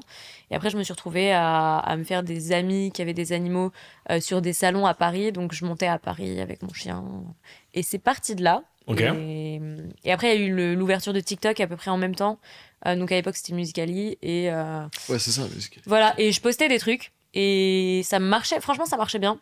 Et c'est de là que c'est parti. Avant même Incroyable Talent, c'est vraiment, je pense que c'est de l'ouverture de TikTok où en fait on était les premiers dans le milieu animalier à poster des trucs, et j'ai fini par bosser avec TikTok. Ils utilisaient les vidéos avec Joy pour promouvoir l'application. Parce qu'à l'époque, ils faisaient la promotion sur les autres réseaux. Il y avait la publicité pour installer TikTok sur Snapchat, par exemple. Ouais. Et ils utilisaient nos vidéos. Et donc, je ne sais pas s'il y a eu un rapport du coup avec les algorithmes ou quoi, mais c'est vrai que toutes les vidéos qu'on postait, elles étaient vues. Enfin, elles étaient toujours dans les pour toi. C'était pas comme aujourd'hui. Vraiment, c'était vraiment pas comme aujourd'hui. Et ouais, c'est parti de là. Ok, donc là, la France en Incroyable Talent te contacte. Tu fais les castings, ça se passe bien. Ouais. Et tu vas jusqu'où ? En demi-finale. Je suis allée jusqu'en demi-finale. Après, Joy avait 1 an. Donc, c'était vraiment... Elle était encore super jeune. Enfin, en prenant du recul, je me dis que on aurait fait quelque chose de beaucoup plus propre là, maintenant, qu'à l'époque. Mais honnêtement, en me rappelant de ce qu'on a fait, c'était déjà énorme qu'elle puisse faire de la trottinette à l'époque. Alors ouais, voilà, juste pour expliquer un peu plus... T'es arrivé, t'as un chien, pour arriver en demi-finale, faut faire des trucs. À la France en Incroyable Talent, t'as fait quoi? Parce que là, t'as une femme et un chien. Va falloir créer là. On place un contexte, même si donc c'est super, c'est une super chaîne très empathique qui m'aide beaucoup médicalement, mais au-delà de ça, et ce que je partage, moi je partage pas plus que ça ma vie en rapport avec son travail de chien d'assistance. C'est une chaîne qui est hyper intelligente, et je pense qu'on a une relation qui est très facile. C'est-à-dire que j'ai pas juste eu de la chance et j'ai eu le chien qui savait faire des saltos tout seul. C'est vraiment, je lui ai tout appris de A à Z, mais on s'est toujours bien compris. Et donc, au début, je commençais à lui apprendre à me rapporter la télécommande, à faire des saltos, à faire le poirier, et je faisais des vidéos. Et en fait... moi, j'ai toujours un peu un côté créatif, et je me suis dit, vas-y, je regardais des vidéos des Américains qui faisaient de la danse sur de la musique, et je me suis dit, on va faire pareil. Dancing Dog, ça. Voilà, c'est du dog dancing, ça s'appelle, et en fait, c'est... c'est un peu la même chose, mais...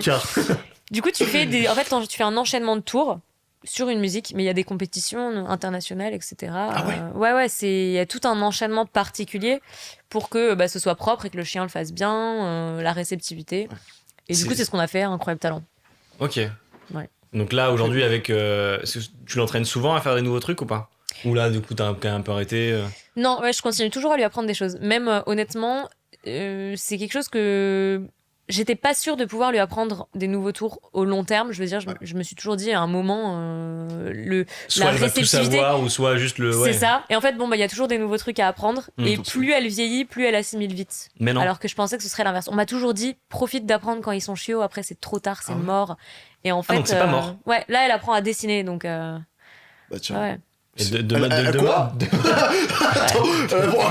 elle apprend à tenir son pinceau et à dessiner. Alors pour le moment, c'est à dessiner des cercles, et puis plus tard, elle écrira son prénom. Genre, je suis sûre que là, à la fin de 2025, j'ai une vidéo où elle écrit son prénom. Non. Ouais. Donc ça veut dire que pour mon chien, c'est pas foutu, hein. C'est pas foutu, c'est pas foutu. Tu pars de loin. Mais on va se faire les calls et tu m'expliqueras comment bien lui apprendre des tours. Je pense qu'il a beaucoup plus la flemme, tu vois. Je pense que vraiment. Lui, c'est mort. Il est pas... Non, il est pas mort, mais non. Pas encore, c'est mort. Putain, j'avais plein de questions là. Oui, moi j'avais posé un truc. Le chien, ça lui plaît de danser? Enfin, j'imagine que ouais, en fait. Il doit kiffer en fait, il est avec sa maîtresse. Bah, il y a un peu le côté sensible de. Enfin, moi, mes parents, leur expression préférée, c'est un vrai chien de cirque, ton chien. Ouais. Mais pour certaines personnes, ça peut être un sujet un peu sensible. Enfin, le côté, ok, mais c'est pas ton esclave. C'est vrai que si j'ai perdu la télécommande, je lui dis, elle est où la télécommande? Ramène-la moi. Si elle est tombée dans un coin, elle va la retrouver. Je fais pas ça parce que je la force, quoi. C'est juste, en fait, les chiens, de manière générale, même un chien d'une petite race, comme un très grand, c'est pas une question d'âge ou de race, c'est une question de est-ce que le chien il est motivé et en fait, eux, ils ont besoin d'une stimulation mentale autant que physique. Ouais, c'est ça. Ouais, Mais elle va être aussi fatiguée après 20 minutes, même 15 minutes d'entraînement que si j'avais fait une balade d'1 heure. Ok. Putain, C'est comme après un contrôle de maths, tu vois. Ouais, c'est le même ça. principe. Ouais. Et c'est quoi, d'après toi, le truc le plus dingue qu'elle sait faire aujourd'hui? Bah là, actuellement, elle sait quand même faire le poirier. Moi, je sais pas faire le poirier. Sur les pattes avant? Non. Ouais, sur les pattes avant. Et marcher? Non, c'est en cours, mais c'est déjà pas mal. Qu'est-ce qu'elle sait faire? Bah, Vous savez faire le poirier, vous? Lui, oui. Bah, ça veut dire qu'elle sait faire. Moi, j'arrive en vrai aussi. Moi aussi, j'arrive. Ouais, je tiens pas longtemps, mais. T'es un menteur. Je te jure, mais après, on fera. Ouais. Moi aussi. Concours de poirier. Mais Ouais. non, après, je sais pas faire de salto, elle sait faire des saltos. Genre. Enfin, je veux dire, la tête du chien, elle est pas. Comme oui, ça. plus ou moins, ouais. Elle part en arrière, ouais. Putain, mais c'est. Après, je sais pas faire de skateboard, elle sait faire du skateboard, quoi. C'est. Ouais. Mais ça- Comment t'arrives à faire comprendre à ton chien de faire un salto? Genre, à quel moment le chien il se dit je vais foutre un salto là? Parce que c'est pas naturel pour un chien. Toi, tu l'accompagnes dans les airs, tu fais. Comment ça se passe? Alors, c'est là que c'est un peu compliqué d'expliquer parce que il y a forcément une méthode. Enfin, oula, super. Il y a toujours un processus. Enfin, par exemple, tu vas inciter ton chien à aller dans telle position ou utiliser une friandise ou un jouet. Moi, avec Joy, j'ai pas vraiment. Soit elle comprend très vite parce que je pense que comme on fonctionne bien ensemble, je la guide et ça marche. Après, il y a plein de vidéos sur YouTube aussi qui aident. Qui explique les étapes. Ouais, En fait, qui moi, j'ai vu explique qu'il y avait les étapes. beaucoup d'étapes. Je voulais apprendre mon chien à faire le mort quand je faisais le geste. Et en fait, j'ai vu qu'il y avait genre 12 étapes, quoi, un truc comme ça. Ouais, mais alors après, les gens, en fait, les vidéos qu'on trouve sur les réseaux, elles sont vraiment séparées en plein d'étapes parce que des fois, il y a un chien, il part de rien et il assimilera moins vite. Ouais. C'est pour ça que ça dépend. Mais c'est pas parce qu'il assimile moins vite qu'il pourra pas le faire. C'est juste peut-être que un chien va apprendre ça en 1 fois et un autre en 4 mois, il arrivera toujours pas. Mais même pour Joy, c'est pareil. Il y a certains tours, par exemple, apprendre à faire du skateboard. Je lui ai mis la planche, je lui ai dit de monter et elle a tout de suite compris. Je lui ai jamais appris à mettre ses 3 pattes et pousser avec la 4e. Elle l'a fait instinctivement. Alors qu'il y a des gens sur YouTube qui vont te montrer comment faire pour que le chien il fait il du laisse les skateboard. pattes. Ouais. Donc, mais à l'inverse, le poirier, j'ai mis 1 an à lui apprendre. Quoi. Ouais. Ça dépend. Donc aujourd'hui, est-ce que, c'est une question un peu particulière, mais est-ce que tu lui apprends des tours pour faire des vidéos ou est-ce que tu lui apprends des tours pour, j'imagine, peut-être en même temps en fait au final, donc tu profites de lui apprendre un nouveau tour pour le mettre sur les réseaux, mais pour stimuler aussi pour la stimuler. C'est le fait d'apprendre de nouveaux trucs qui la stimule ou c'est le fait de l'exercice? Je pense que le fait de faire de l'exercice de manière générale, c'est ça qui la stimule. Elle, si je lui apprenais pas de nouveaux tours, elle verrait peut-être même pas la différence. Ça la fait quand même moins réfléchir. Je vois qu'il y a quand même une différence de concentration. Mais je trouve ça toujours plus fun d'apprendre des nouveaux trucs et de voir quelles sont les limites aussi. Ouais. Et après, il y a forcément une demande aussi sur les réseaux. Les gens veulent voir de la nouveauté. Et pour continuer à divertir les gens, il faut forcément proposer des nouvelles choses très vite. Je pense que ça fait une belle transition. Bah attends, moi j'avais un Vas-y, dernier point à faire. je t'en prie. Non, tu vois, je revenais tout à l'heure sur ce que tu disais parce que les gens, faut qu'ils comprennent, tu vois, quand tu dis que ton chien va chercher la télécommande, etc., c'est finalement, tu vois, comme lancer une balle, tu vois. Genre, tu vas lancer une balle dans le parc, bon bah oui, il va chercher une balle. Ça stimule, Joy, elle te met W9, quoi. Ouais, mais... pratique. Non, mais tu vois, le truc, c'est que c'est ça, le chien, il va kiffer à le faire parce que c'est une stimulation pour lui. Ouais, non, mais honnêtement, ils adorent et moi, j'incite vraiment tout le monde à le faire, même quand on a un chien de canapé ou quoi, il y a forcément quelque chose qu'on peut leur faire faire. Tu parles de quoi, là? Chien de canapé? Non, mais n'importe quel type de chien. N'importe quel type. 12 ans aussi? Ouais, bah ouais. Il y a forcément quelque chose à faire. Après, il faut juste adapter en fonction de leur capacité physique aussi. Mais c'est pas pour rien que le chien a toujours été aux côtés de l'homme. Mais même depuis le Moyen-Âge, on sait que on utilise le chien contre son gré, quoi. Il le fait avec grande joie. Bah tiens, attends, j'ai une dernière question. Justement, à propos de ça, moi j'ai entendu beaucoup Enfin, j'ai regardé quelques vidéos sur Brut, bref, voilà. Donc t'es hyper informé. Je suis ultra informé, je suis au point de l'information. On en fera un épisode de ça. Il y a des chiens qu'on a littéralement choisis pour avoir une descendance, comme les bulldogs, etc. Donc avec un museau court ou un nez court. Un bec court. Un bec. Non, c'est pas un bec, c'est un museau. Oui, non, c'est vrai. Je sais pas si toi qui avais écrit ça sur la fiche. J'ai mis. Bec court. Bec. J'ai mis bec. Merde. Un museau court, et du coup, ça les gêne à respirer. Et même là, j'ai vu aux Pays-Bas qu'ils avaient interdit certaines races de chiens qui pouvaient avoir des problèmes physiques de base. C'est même pas des malformations, mais des problèmes physiques de base, parce que en fait, ça allait créer au fur et à mesure une souffrance chez l'animal et au fur et à mesure des générations. Bah, en fait, pour revenir sur le sujet de la tendance un peu sur les réseaux sociaux, là, le fait d'adopter un chien, etc., sans trop se rendre compte de tout ce qu'il y a derrière, il y a ce côté, c'est quand même de la consommation, et même légalement, un chien, ça reste un bien, officiellement en France en tout cas. Et il y a beaucoup de gens qui les considèrent pas forcément comme nous, on les considérait comme un vrai être vivant. Ils diront toujours non, mais c'est un chien, j'ai conscience que c'est pas un objet, c'est pas un jouet. Mais il y a ce côté, je veux que mon chien il soit beau, je veux qu'il ait telle esthétique. Et il y a certaines personnes qui vont les choisir selon des critères. Et en fait, les éleveurs, du coup, eux, leur but, c'est aussi de faire de l'argent. Il y a des mauvais éleveurs aussi qui sont juste là pour vendre un max. Et ils ont modifié les génétiques des races pour justement correspondre un peu plus à ce que les gens voulaient, alors que c'est modifier la taille des organes, c'est pas des choses bonnes, quoi. Par exemple, avoir le berger australien, c'est le chien préféré des Français officiellement. Et là, depuis quelques années, on a la mode du berger australien miniature. Mais en fait, ils ont pris les plus petits bergers australiens, ils les ont reproduits entre eux pour en faire cette race. Alors maintenant, c'est une race officiellement, etc. Mais ça reste des croisements de petits chiens. Et en fait, du coup, l'ossature est devenue plus petite avec les générations, pas mais naturel, pas les organes. Oui, c'est pas C'est pour ça que souvent, ils ont les yeux qui ressortent un peu et tout. Voilà. Donc c'est pas sain. Mais ça, c'est pareil pour n'importe quelle race. Il y a plein de choses qu'on considère comme esthétiques qui sont des tares. C'est comme moi, j'adore les bulldogs anglais. Ouais. J'adore en vrai encore les bulldogs. En fait, ça, c'est les bulldogs qui sont en couple avec des anglais, c'est ça?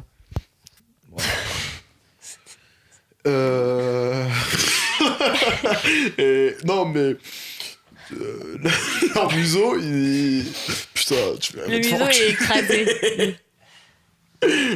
Bon. Vas-y, enchaîne. Ils ont réussi à récupérer pareil des chiens avec des nez plus courts pour continuer à les avoir de plus en plus courts. Je vais laisse-moi finir ma phrase.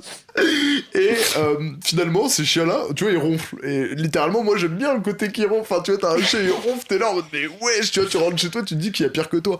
Et c'est pas possible, ça.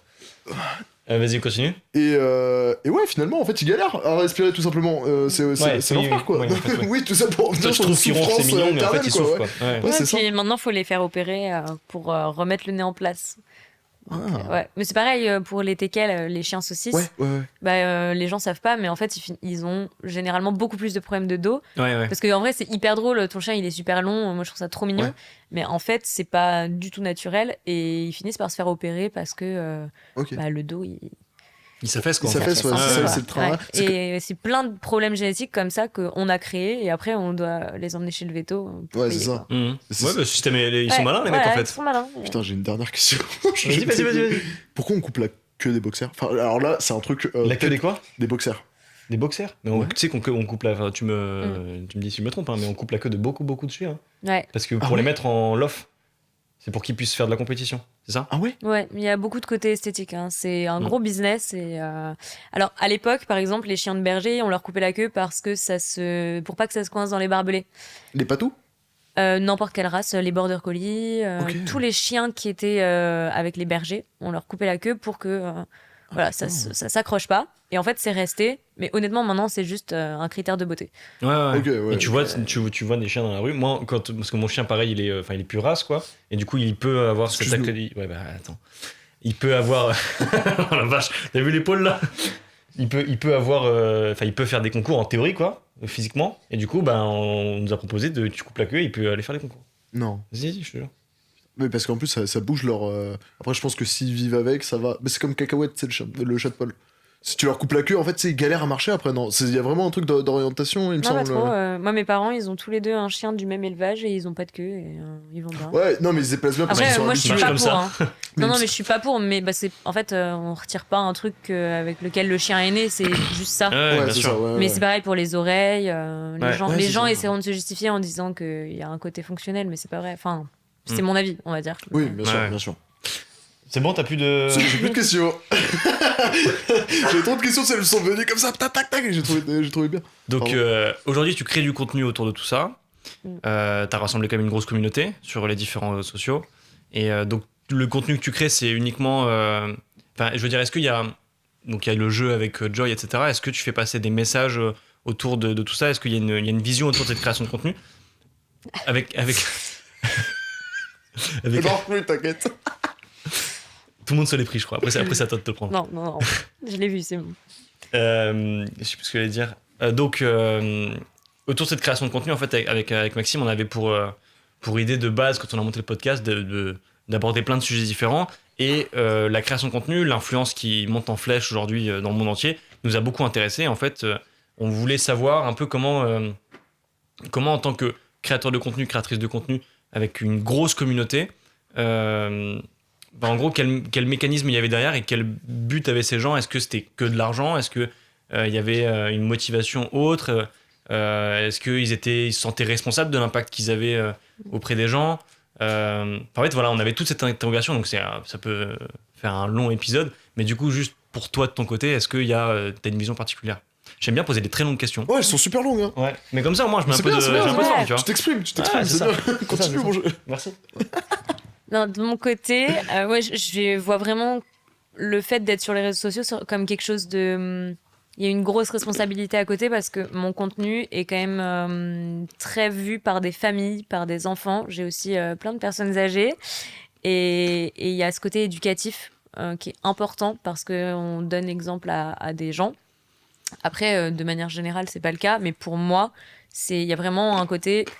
Les gens nous font confiance en nous donnant des opportunités parce que c'est quand même une opportunité d'avoir une bonne communauté. Je veux dire, je vais pas mentir, il y a beaucoup plus d'avantages que d'inconvénients. Honnêtement, c'est pas un travail des plus difficiles, surtout qu'en général, on fait ça par passion. Donc le but après, c'est de s'en servir de manière assez intelligente. Et c'est pour ça que j'essaye quand même au maximum de pouvoir faire avancer les choses, de pouvoir... mettre en lumière des sujets un peu plus sensibles ou qui ont besoin d'être bousculés. C'est ce qu'on a fait justement quand je parlais des projets pour les EHPAD, de pouvoir faire intégrer les animaux en EHPAD. On a bossé 1 an là-dessus l'année dernière avec un sponsor et en fait, c'était se servir de sa communauté pour faire parler d'un sujet jusqu'à ce qu'il y ait le projet de loi.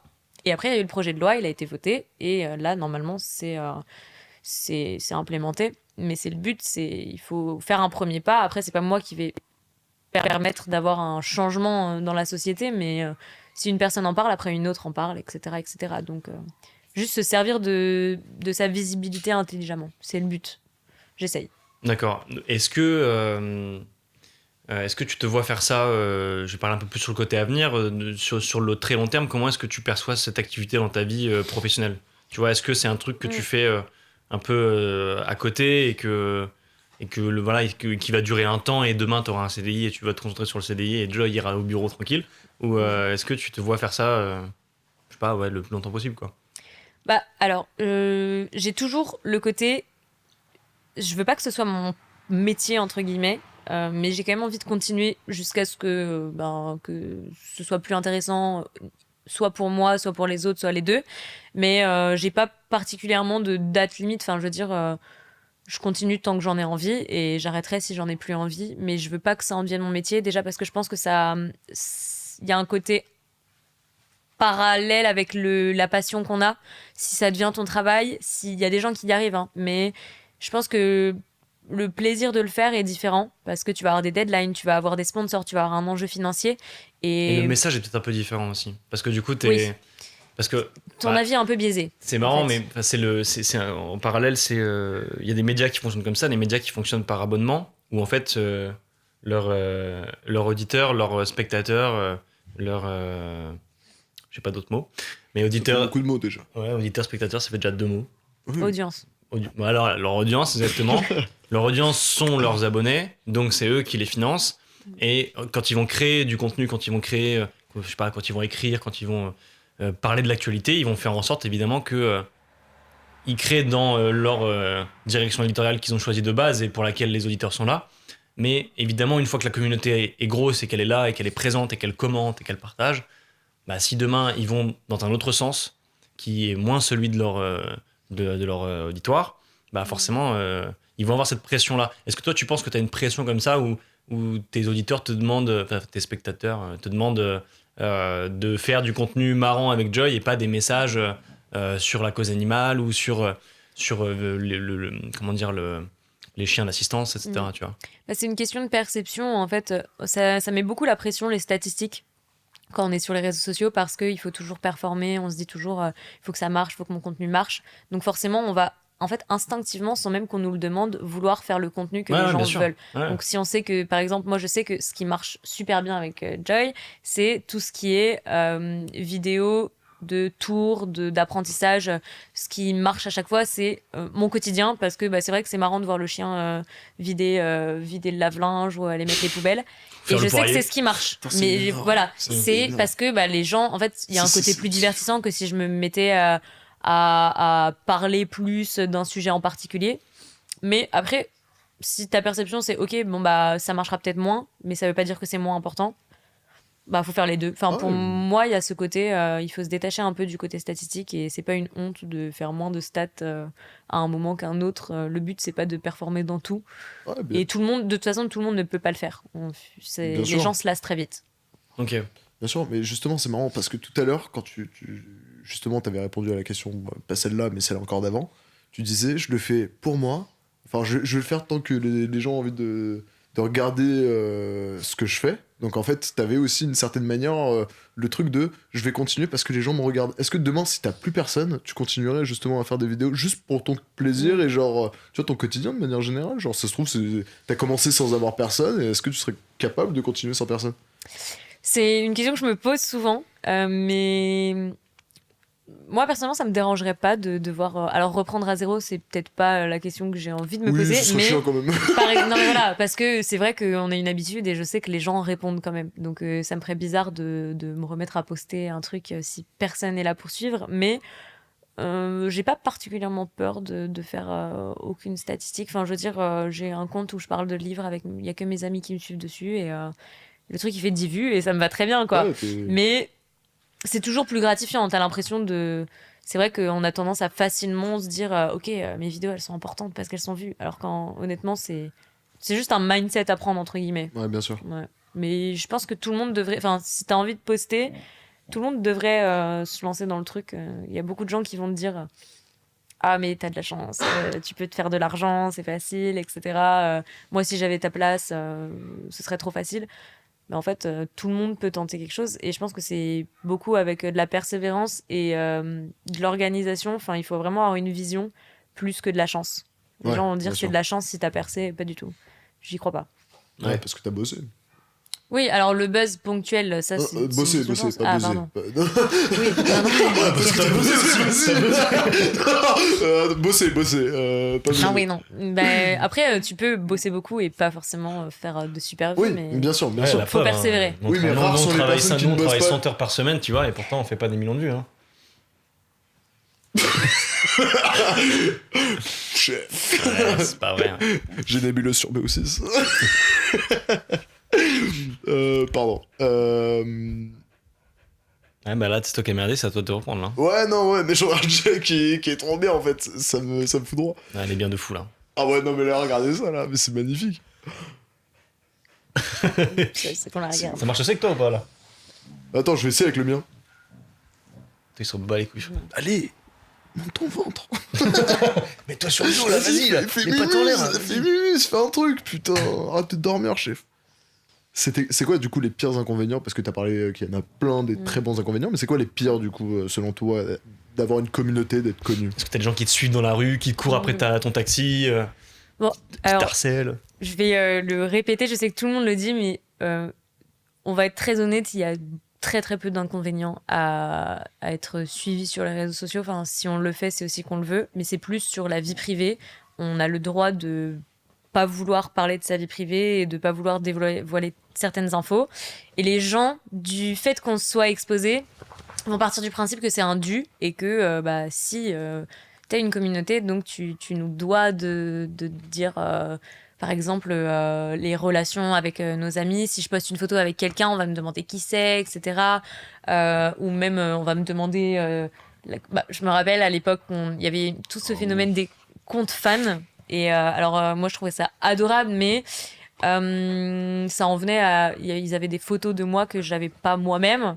Donc peut-être voilà, c'était ça les recherchait sur les comptes des parents, etc. Donc c'est plus sur ce côté-là. En fait, quand on nous dit, c'est là que je me suis rendu compte fais attention à ce que tu postes sur internet parce que rien ne disparaît. T'as eu du fanatisme, quoi. Je dirais pas du fanatisme parce que c'était gentil, mais moi j'avais vraiment que des jeunes filles qui me suivaient, qui étaient juste vraiment qui prenaient comme exemple ce qu'on partageait et ça leur permettait aussi d'être plus à l'aise dans leur quotidien, de se sentir mieux. Et tout le monde se raccroche différemment. Dans l'adolescence, c'est pas facile, mais il y a un peu ce côté vie privée où tu sais plus où te balancer, quoi. Il y avait quand même un petit comportement obsessionnel finalement derrière tout ça, où les gens ils allaient quand même chercher la dernière info. Alors, concrètement, est-ce que t'as changé ton contenu du coup quand t'as vécu un peu ce genre de choses? Ouais, j'ai demandé à ma maman de tout mettre en privé, etc. Déjà, c'est ce qu'elle faisait pas. Mais oui, non. Après, maintenant, je sécurise beaucoup plus mon contenu privé. Ouais. Okay. C'est quelque chose. Il faut y penser en amont, idéalement. Mais oui, il faut toujours faire attention et même ça fuite très vite de toute façon. C'est ça. Et après, c'est un des seuls inconvénients. Après, oui, il y a ce côté. Les gens nous connaissent parfois dans la rue où ils vont nous dire je t'ai vu sur tel truc, etc. Où ils vont te montrer tes propres vidéos, par exemple. Ça, c'est le truc un peu gênant. Mais d'un autre côté, tu peux pas vraiment t'en plaindre parce que c'est gratifiant. Si quelqu'un te reconnaît dans la rue, il y a rien de plus gratifiant que de se dire ma portée a été assez grande pour que quelqu'un que j'ai jamais vu... aléatoirement, on se croise dans la rue, quoi. C'est ça. Donc, je sais pas si c'est vraiment tant un inconvénient que ça. Faut s'y habituer. Ouais, c'est ça. C'est un peu inconfortable, mais c'est pas... Non, t'inquiète, il fait ça en mode... touche pas, c'est mon pote, lui. De toute façon, il a plus de dents, il y a de la portelance. C'est bien, petite size. Du coup, on passe tout de suite à une petite activité de fin, et après l'épisode sera terminé. Mais voilà, petite surprise d'activité où en fait, ça va être très simple. Vous voyez bien que là, dans le champ, il y a 2 chiens, Joy et Hercule. L'idée, c'est que Emma, avec ses talents de dresseuse et avec sa connexion, on est d'accord, avec sa connexion qu'elle a avec les chiens, elle va essayer d'apprendre un tour à Mister. Et Maxime, grand talent de dresseur aussi, va essayer de faire un tour à notre copine Joy. Donc voilà, on va essayer de faire ça et moi je vais être là un peu pour animer, pour donner une note finale et le gagnant repartira avec une PS5. Voilà. La mienne. Voilà. Donc j'ai envie d'avoir une PS5. C'est plutôt pas mal. C'est pour que je lui apprenne à jouer. Ça se trouve, elle va me battre à Call of Duty après. Putain. Voilà, l'activité tout de suite, c'est parti. Allez, bisous. Petite activité de fin du coup avec Maxime et Emma qui vont avoir la tâche énorme, hyper compliquée. Bon, en fait, peut-être surtout pour Emma qui va se retrouver avec le chien de Maxime qui s'appelle Hercule. Son but, ça va être de lui apprendre un tour et de faire un petit truc rapide. Et on va voir si Maxime aussi va réussir à faire un tour avec Joy. Et je vais être le jury de tout ça, donc ils vont passer à tour de rôle et après, moi, je vais leur donner une note sur 10. Et ce sera aussi à vous de juger dans les commentaires. Non, pas toi. Joy, va là-bas. Non, comment je peux faire avec vous, là? Ou... Bon, je vais les mettre dans une pièce. Hein. Allez, venez. Salut, toi. Alors... Ça y est, je suis avec Joy. Elle va essayer de faire un truc avec moi si elle veut bien. Joy, viens voir, viens. Joy, salto. Non, salto. Ouais. Attends. Bon.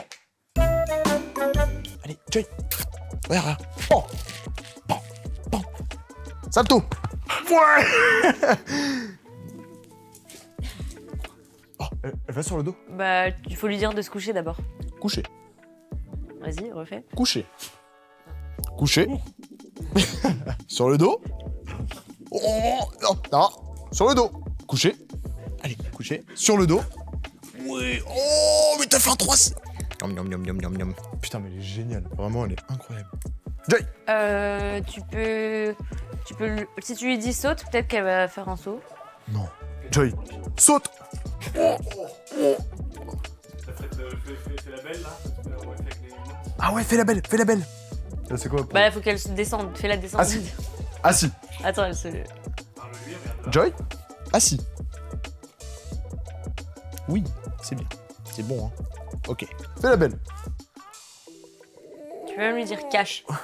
Cache. Essaye pour voir. Joy? Dis Cache. fais la belle et après cache. Joy, fais la belle. Cache. Oh, c'est trop mignon, mais... Bravo. C'est bien, Joy, t'es une super fifi. Oh oui, bravo. Oui, tu t'en fous de moi, mais tu veux la cuillère, mais bravo à toi. Tu mets une note de combien? Je dirai à la fin. C'était pas mal, c'était pas mal. Y a un Ouais. feeling ou Ouais, y a... y a pas de feeling, mais... Ouais, ok, super, pas de feeling. Je pense qu'elle va venir. Mais... Regarde, elle a du fromage blanc. Oh, récompense, Hercule. Allez, Ça va? J'en ai avoir 2. Tu viens? Tu tournes? Tu tournes? Oui. Oui, pas si bête, hein. Tu tournes? Tu tournes? Oui. Assis? Assis? Assis? Assis? Couché, il sait pas? Couché? Couché? Couché? Non, marche pas. Couché? Oh, ok, bon. Ah, attends, je vais peut-être lui faire un... Viens, là. Je regarde les deux Joy Ça. avec moi. Slalom. Ok. Là. Slalom. Et vas-y. Oui. C'est un début de quelque chose, tu vois. C'est un vrai Et là, Mon tu chat, tournes? est-ce qu'il veut Oui. Ouais, c'est le fromage. Hein. Mais... tu tournes? Ouais, parce Tu que- tournes? ouais. Oui. Moi, je pense que maintenant, il s'est tourné. Tu tournes? Ah ouais. Tu tournes? Hercule, tourne. Oui. Il va acculer la cuillère. Qu'est-ce que je fais peut-être... Attends, on va essayer. Debout? Debout. Oui. Il a perdu l'équilibre là. Mais wesh! Il a jamais fait ça. Debout. Oui. Arrête. Bravo. Mais c'est trop, c'est 12 ans je l'ai. Ça fait 12 ans, putain. Il a jamais fait ça avec moi. Debout. Oh, En plus, il n'y a plus rien sur la cuillère là. Il n'y a plus rien du tout là, je l'arnaque le pauvre. Écoute, je lui ai fait un slalom, je lui ai fait tourner, Ouais, je pense je lui ai que fait là, soigner là. J'avais un chien ultra compétent, j'ai rien super avec lui, elle avait un... ça, et bah bravo. Ouais. Bravo Emma, Bravo, franchement... Bah écoutez, je pense qu'on a terminé cette belle activité. Merci beaucoup, c'était du coup une émission du podcast. N'hésitez pas à nous suivre sur tous les réseaux sociaux, à vous abonner, à mettre 5 étoiles sur Spotify. Pour la récompense de cette activité, bon je pense que Emma a montré quand même beaucoup plus de capacité de dressage, mais t'as bien réussi Maxime, c'est pas mal. Donc je pense que j'envoie un 10 sur 10 à Emma, et toi peut-être, vas-y, 7,5. Merci encore d'avoir regardé, n'hésitez pas à liker, à commenter, à nous suivre partout. Dans la description on va mettre tous les liens, on a parlé de beaucoup d'associations, on a parlé de beaucoup de choses différentes, tout est en description, les réseaux sociaux aussi, des masses sont en description. Voilà, continuez à nous suivre, on se voit très vite, on part en vacances en décembre, on se revoit en janvier avec un nouveau format pour le podcast. Ciao! Ciao ciao!